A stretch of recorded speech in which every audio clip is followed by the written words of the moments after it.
ఓం ఆత్మీయులారా, శ్రీమద్ భగవద్గీత సాంఖ్య యోగము 17వ శ్లోకాన్ని నిన్న మనము చదువుకున్నాము. పూర్వ శ్లోకంలో నాసతో విద్యతే భావో నా భావో విద్యతే సతః, అసత్తునకు ఉనికి లేదు, సత్తునకు అభావం లేదు అని మనము చింతన చేస్తూ వచ్చాం. సత్తునకు అభావం లేదు అని ఏదైతే చెప్పుకున్నామో ఆ సత్ స్వరూపం ఏమిటి, సత్ అనగా ఏమిటి అని ఈ విధంగా ప్రశ్న ఏర్పడినప్పుడు దానికి సమాధానంగా ఆ 16వ శ్లోకం యొక్క వ్యాఖ్యాన రూపంలోనే ఇప్పుడు 17, 18 శ్లోకాలు చేస్తున్నాడు. 17లో సత్తు యొక్క వ్యాఖ్యానం చేస్తున్నాడు, 18వ శ్లోకంలో అసత్తు యొక్క వ్యాఖ్యానం చేస్తాడు. సరే, ఇప్పుడు 17వ శ్లోకానికి శ్రీ జగద్గురు శంకరాచార్యుల వారి యొక్క భాష్యాన్ని చూడండి. నిన్న అవతారిక చదువుకున్నాం. కిం పునః తద్ యత్ సదేవ సర్వదా ఏవ అస్తి ఇతి ఉచ్యతే. ఏదైతే సత్ సర్వదా ఉంటుంది అని మీరు చెప్పారో ఆ సత్ అనగా ఏమిటి అని అంటే దానికి సమాధానంగా ఉచ్యతే అని చెప్తున్నాడు. అవినాశి ఇతి. అవినాశి అనగా నా వినష్టం శీలం అస్య ఇతి. వినాశము అయ్యేటువంటి స్వభావము దేనికి లేదో అది అవినాశి. అంటే ఎప్పుడు నాశనం అయ్యేది కాదు, దానికి అవినాశి అంటారు. ఏది ఈ సత్ అని పూర్వ శ్లోకంలో ఏదైతే మనం చెప్పుకున్నామో ఆ సద్రూప ఆత్మ అవినాశి. తూ శబ్దో అసతః విశేషణార్థః. తూ శబ్దము ఏదైతే ఉందో అసత్తు నుండి విశేషించి చెప్తుంది. అంటే అసత్తు ఏ విధంగా నాశశీలమో నాశనమయ్యే స్వభావం కలదో అటువంటిది కాదు సద్రూప వస్తువు అని తూ శబ్దము చెప్తుంది. తద్ విధి అంటే విజానీహి.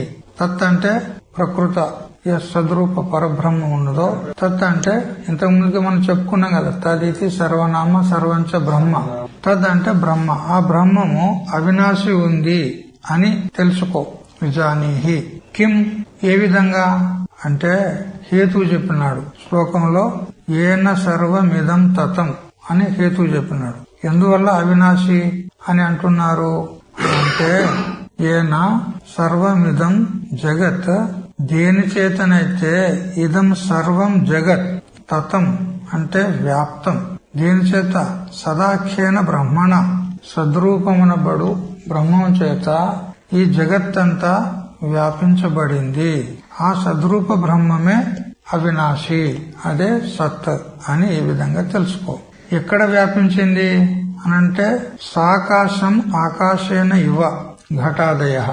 ఆకాశ సహితంగా అంటే ఆకాశాది పంచభూతాలు మనం చెప్పుకుంటాం కదా, ఆకాశాది పంచభూతాలు, మరి దాని కార్యమైనటువంటి ఘటపటాది దేహాదిక ప్రపంచము, దీన్ని అంతటిని కూడా వ్యాపించింది. ఏ విధంగా అంటే దృష్టాంతం ఇచ్చినాడు. ఆకాశేన ఇవ ఘటాదయ.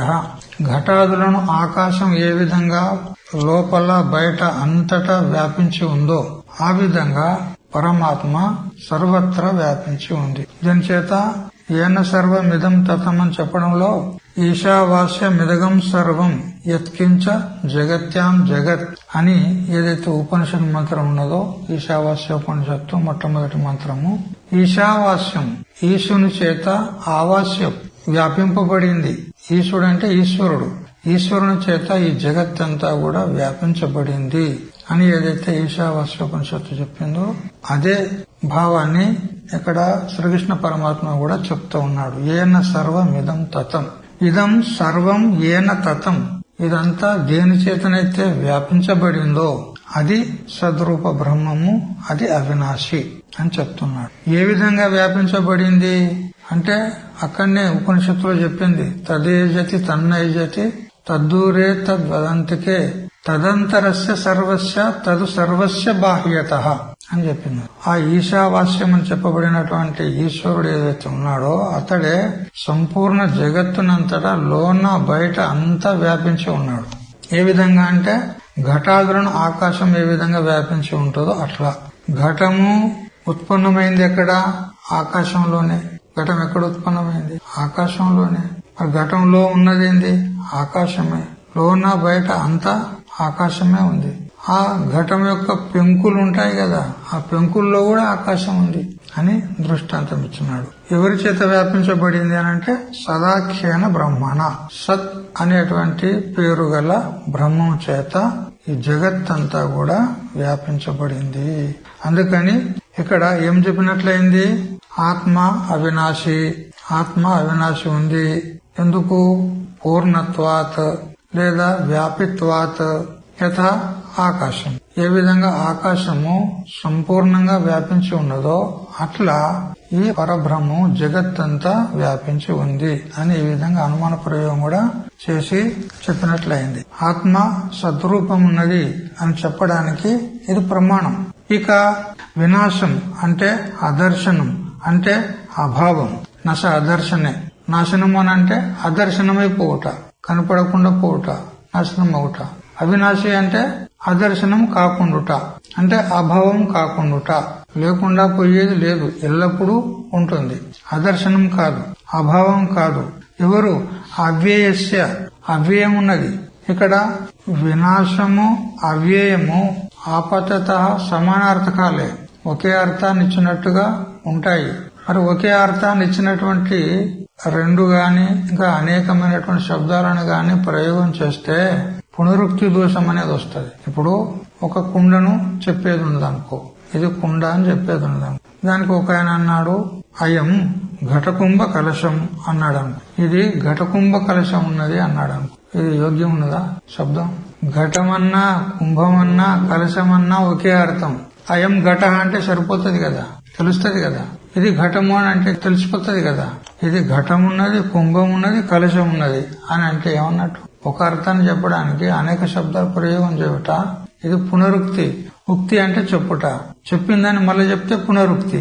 ఒకసారి ఘటం అని చెప్పిన తర్వాత అర్థబోధ అవుతుంది, మళ్ళీ కుంభము కలశం అని చెప్తారా? పునరుక్తి అంటారు. దోషం ఇది. చెప్తే ఘటమన్నా చెప్పు, లేదా కుంభమనైనా చెప్పు, లేదా కలశమైనా చెప్పు, కానీ ఘటకుంభ కలశం అని ఈ విధంగా చెప్పుట యోగ్యం కాదు.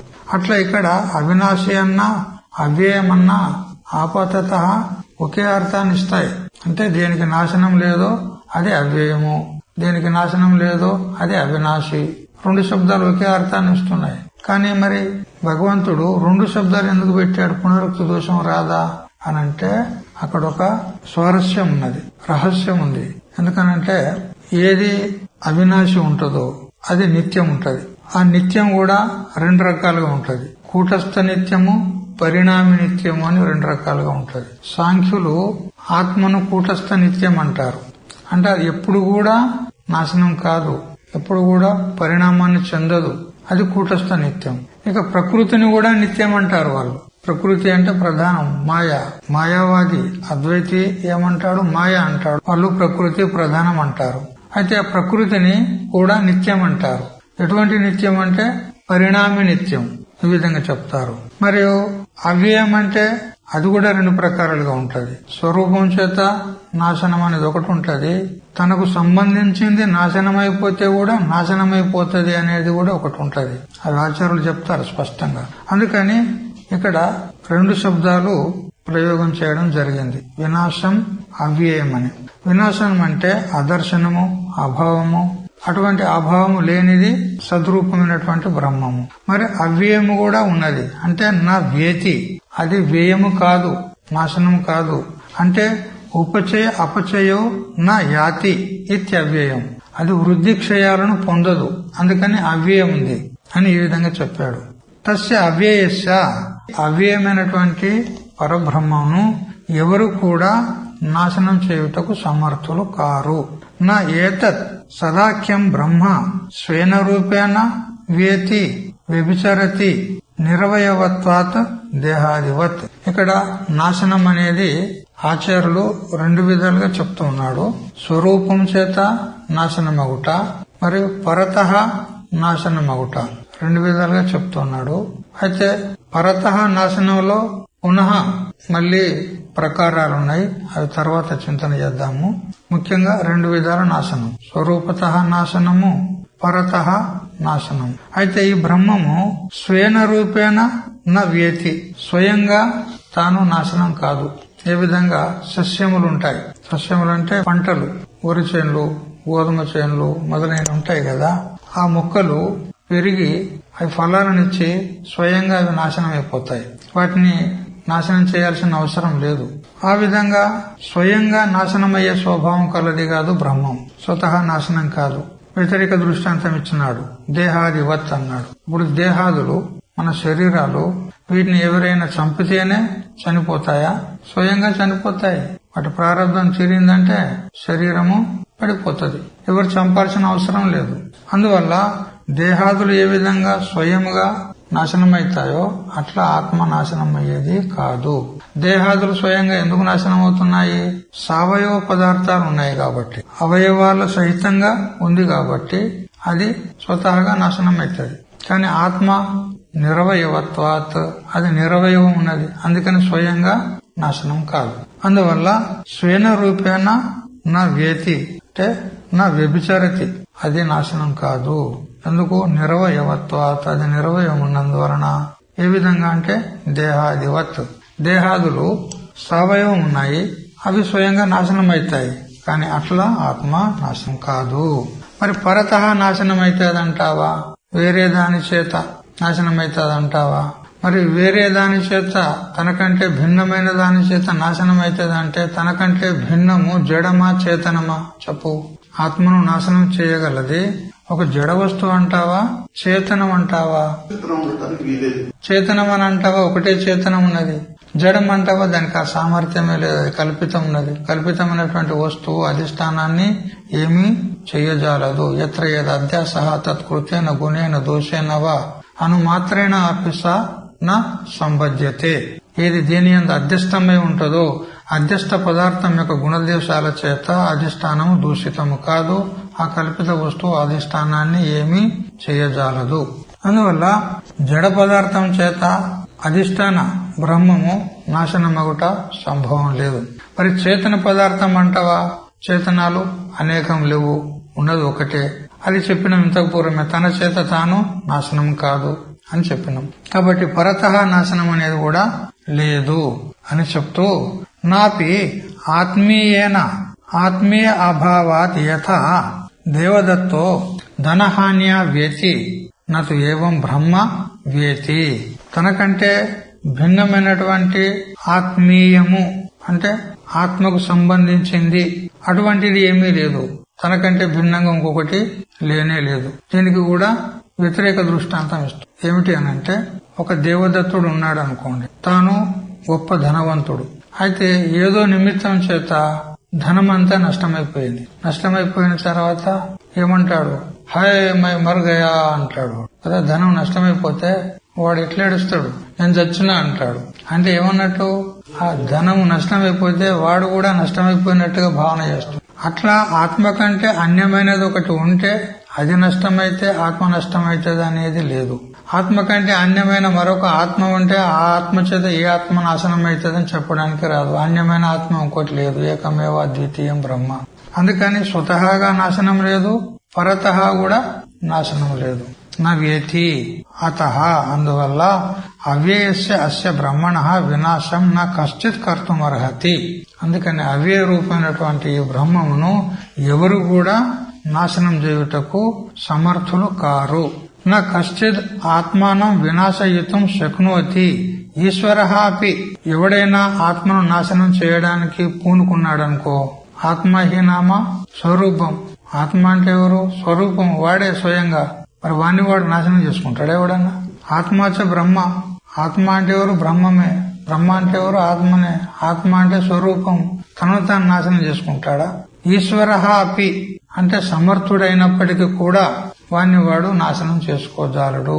ఆత్మను నాశనం చేయడు వాడు. ఆత్మ హి బ్రహ్మ. ఆత్మ ఆత్మ అంటే ఎవరయ్యా? ఆత్మ అంటే బ్రహ్మనేనయ్యా. బ్రహ్మం కంటే ఆత్మ వేరే కాదు. సాక్షి బ్రహ్మ స్వరూప యక్ నహి భేదకో గంధ. ఆత్మకు బ్రహ్మకు గంధ మాత్రం కూడా భేదం లేదు, దేశ మాత్రం కూడా భేదం లేదు. ఆత్మ అయినామ బ్రహ్మ. ఆత్మ అంటే ఎవరో కాదు, బ్రహ్మం ఉన్నది. బృహద్ వ్యాప్నోతి ఇది బ్రహ్మ. అంతటా వ్యాపించి ఉన్నటువంటిది ఏదో అది బ్రహ్మం. ఆపులు వ్యాపనే అనేటువంటి ధాతువు ఏర్పడింది ఆత్మ.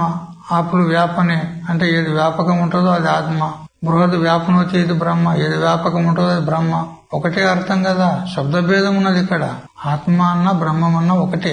స్వాత్మనిచ క్రియా విరోధాత్. ఇప్పుడు నాశనం చేయుట అనేది ఒక క్రియ.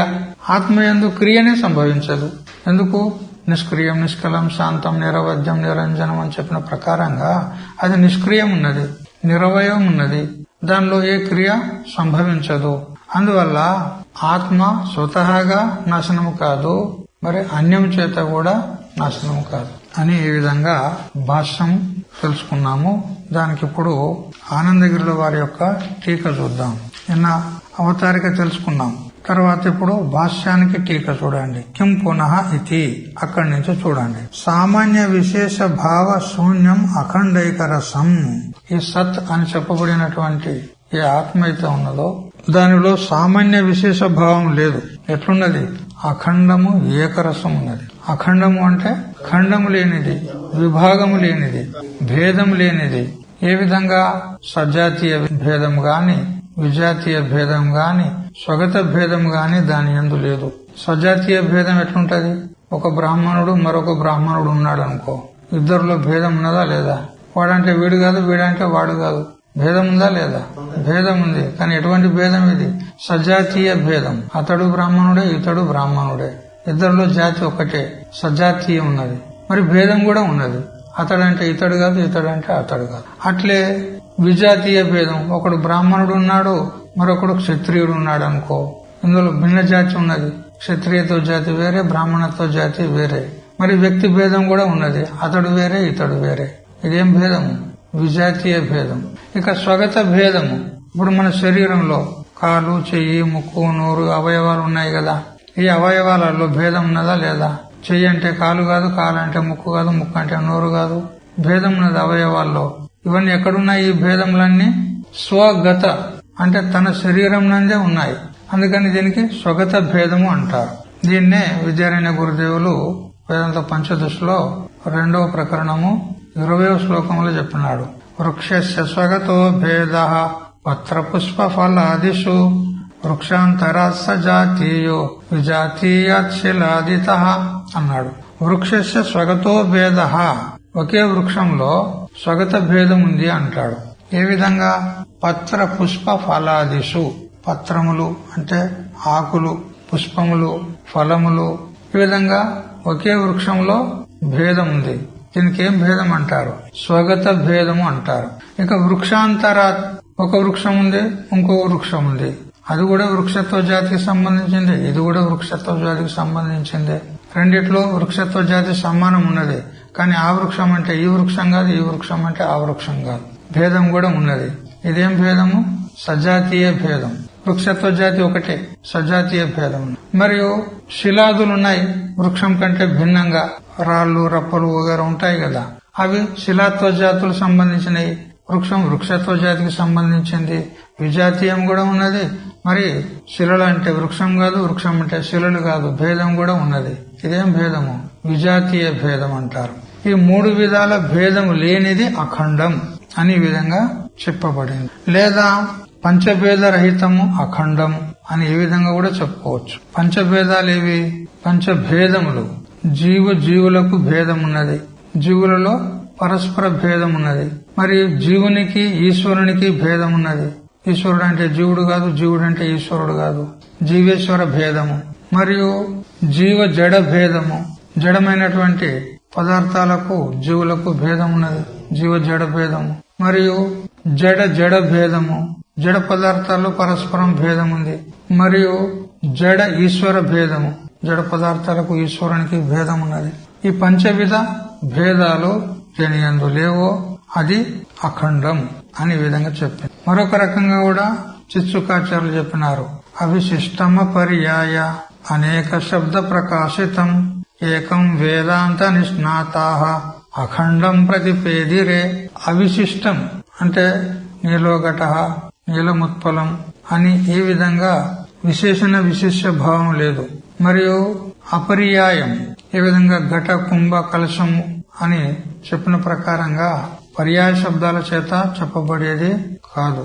మరియు అనేక శబ్దాల చేత సత్యం, జ్ఞానం, అనంతం అని ఈ విధంగా అనేక శబ్దాల చేత ప్రకాశింపబడుతుంది. మరియు ఏకమున్నది. అనేక శబ్దాల చేత చెప్పబడినప్పటికీ కూడా అది ఏకమున్నది. సత్తన్న బ్రహ్మమే, చిత్తన్న బ్రహ్మమే, ఆనందమన్న బ్రహ్మమే, అసంగమన్న బ్రహ్మమే.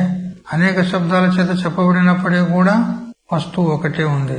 మరి ఈ సత్తు, చిత్తు, ఆనందాదులు ఇవి పర్యాయ శబ్దాలు అవుతాయా? పర్యాయములు కూడా కాదు.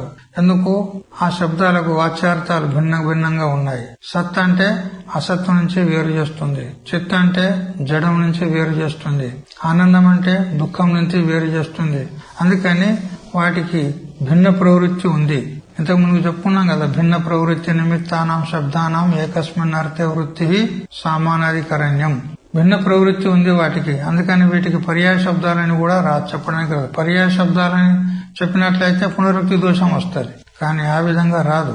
అందుకని అవిశిష్టం అపర్యాయ అనేక శబ్ద ప్రకాశితం ఏకం వేదాంత నిష్ణాతాః అఖండం ప్రతిపేదిరే అని చిత్సుకాచార్యులు చెప్పినారు. వేదాంత పరిభాషలో కూడా ఈ శ్లోకాన్ని తీసుకొని శ్రీ ధర్మరాజ ధ్వరేంద్రుల వారు చెప్పినారు. కాబట్టి అఖండం ఉన్నది ఎవరు? ఈ సద్రూప బ్రహ్మ. అందుకని అవినాశి అని చెప్తున్నాం. మరి ఏకరసం ఉన్నది. ఏ విధంగా అంటే ఉప్పు రవ్వుతుంటది కదా, దొడ్డు ఉప్పు ఉంటది కదా. ఒక రాయి తీసుకోండి, ఉప్పు రాయి, ఉప్పు కళ్ళు. అది తీసుకుంటే నువ్వు ఏ వైపు నుంచి చూసినా గానీ అది ఉప్పే ఉంటది. కింద మీద ఆ పక్క ఈ పక్క ఎటు రుచి చూసినా గానీ ఉప్పే ఉంటది. నువ్వు దాన్ని పగలగొట్టి లోన చెవి చూసినా గానీ ఉప్పే ఉంటది. అవి అట్లా ఏక రసం ఉన్నది ఆత్మ. అయితే ఏకము ఏక రసము అని రెండు శబ్దాల్లో భేదం ఉందంటారా లేదంటారా? ఇప్పుడు ఒక వృక్షం ఉందనుకోండి, అది ఒకటే కదా, కానీ అది ఏకరసం లేదు. ఎందుకనంటే కొమ్మలు, పత్రాలు, పుష్పాలు, ఆకులు అనేక భేదాలు ఉన్నది. ఏకరసం లేదు. ఏకం ఉన్నది, ఒకటే ఉంది, కానీ ఏకరసం లేదు. కానీ ఆకాశం ఏకం ఉన్నది, ఏకరసం ఉన్నది. ఆకాశం ఎట్లున్నది? ఏకం. ఎన్ని ఆకాశాలున్నాయి? ఒకటే ఉన్నది. ఏకరసం కూడా ఉంది, అందులో భేదం లేదు. అట్లా అందువల్ల ఆత్మ ఎట్లున్నదంటే ఏకమని చెప్పడం కాదు, ఏకరసం ఉన్నది. బాహరి భీతర్ ఏకరస, లోన బయట అంతా ఒకే రకంగా ఉంది. అందులో ఏ విధమైనటువంటి భేదం లేదు. అందుకని అఖండము ఏకరసం ఉన్నది. అదే విషయాన్ని మనకు శృతి మాత చెప్పింది చాందోగ్యోపనిషత్తు. సదేవ సౌమ్య ఇదమగ్ర ఆసీద్ ఏకం ఏవ అద్వితీయం బ్రహ్మ ఏకం ఏవ అద్వితీయం సజాతీయ స్వగత విజాతీయ భేదరహితం ఐక్య అవధారణ ద్వైత ప్రతిషేధాత్మకమైనటువంటి పరమాత్మ ఒకటే ఉంది అని చెప్పింది. కాబట్టి ఇత్యాది శృతి ప్రమితం, ఈ మొదలైనటువంటి శృతుల చేత ప్రమితం అంటే శృతి రూప ప్రమాణం చేత తెలియబడినటువంటి ప్రమేయం ఎవరు? పరమాత్మ. అయితే ఇక్కడ ప్రమేయం అని కూడా చెప్పడానికి రాదు, ప్రమాణాల చేత తెలియబడుతుంది అని కూడా చెప్పడానికి రాదు. ఔపచారికంగా ప్రమితం అని చెప్తున్నాడు ఇక్కడ. ఎందుకంటే అప్రమేయం అని మన తర్వాత శ్లోకంలో చెప్తాడు.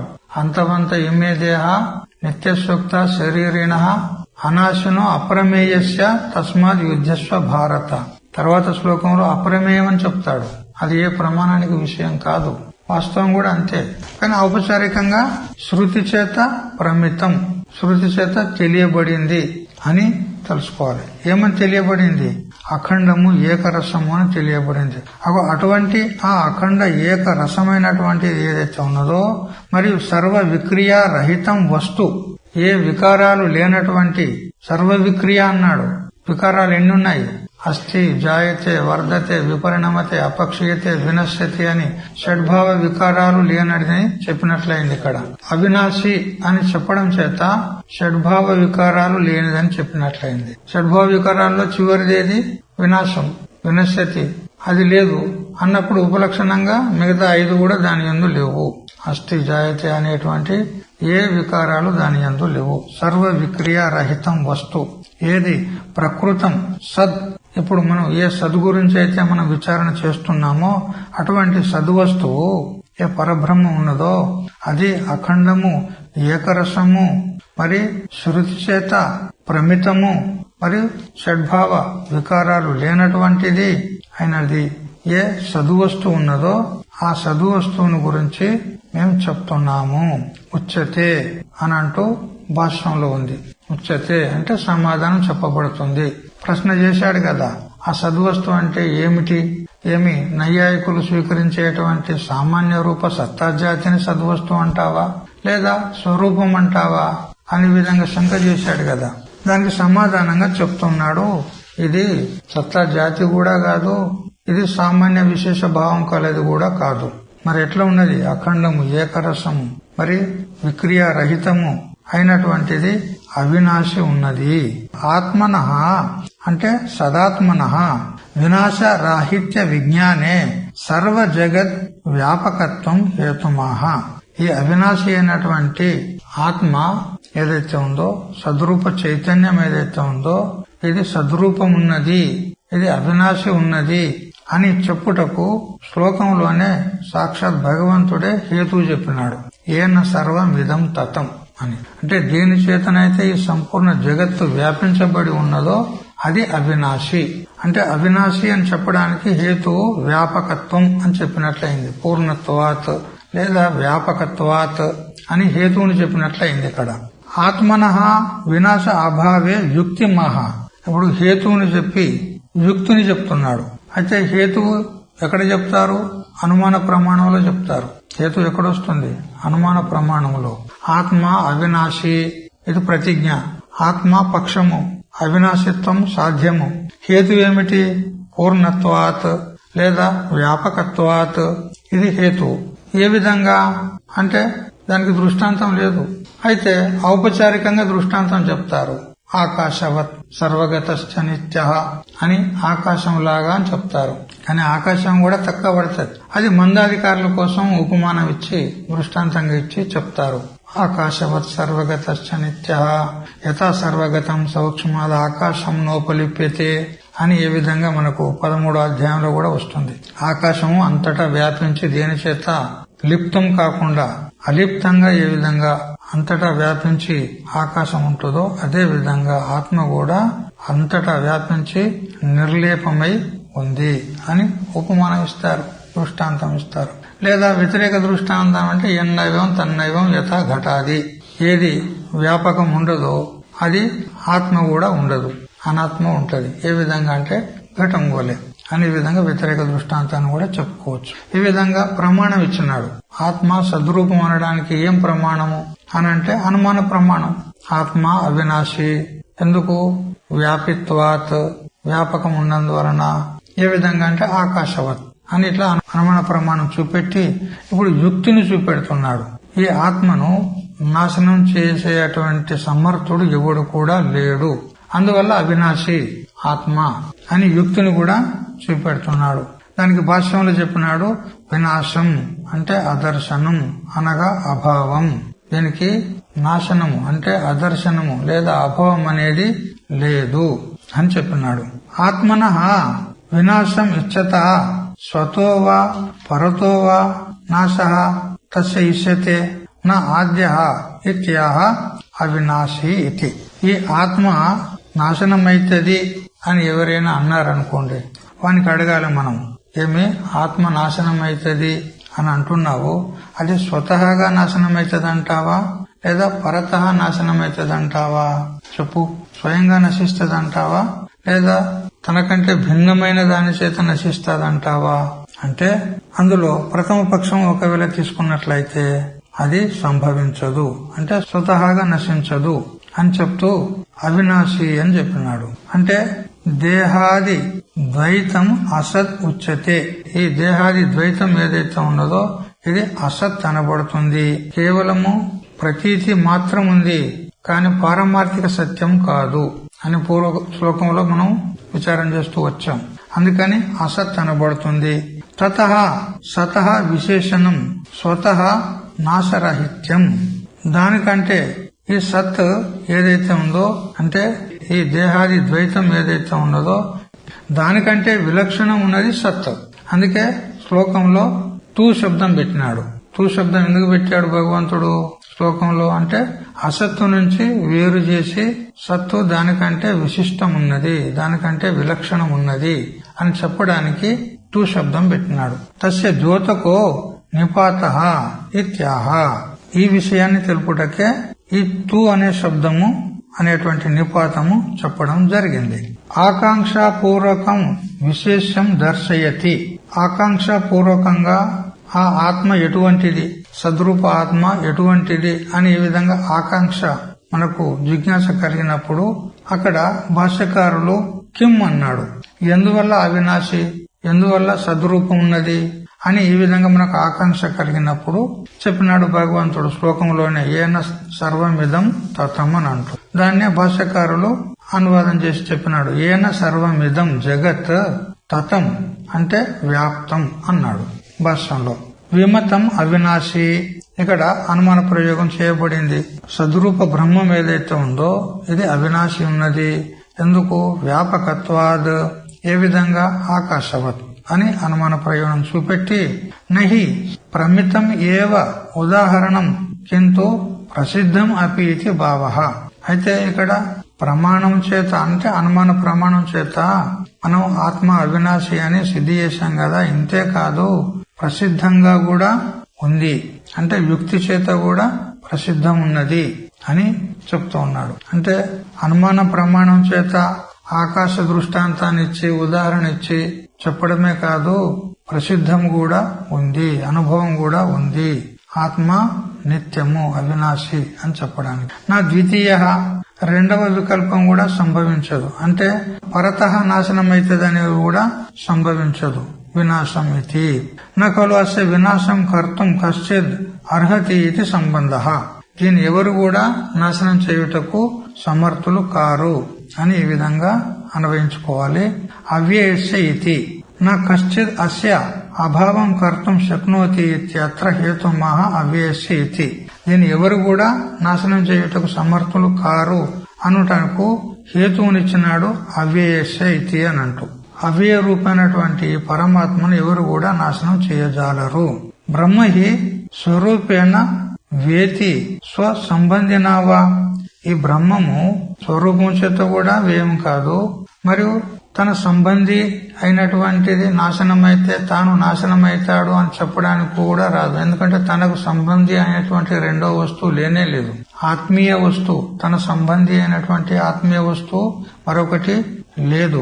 అందువల్ల పరతః కూడా ఆత్మీయం నాశనమైతే తాను నాశనమైతుంది అనేది కూడా వ్యయమైతుంది అనేది కూడా లేదు. ఆత్మయందు స్వరూపం చేత వ్యయమైతుంది అనేది కూడా లేదు. ఇది వికల్ప ఆద్యం దూషయతి నా ఏతదితి.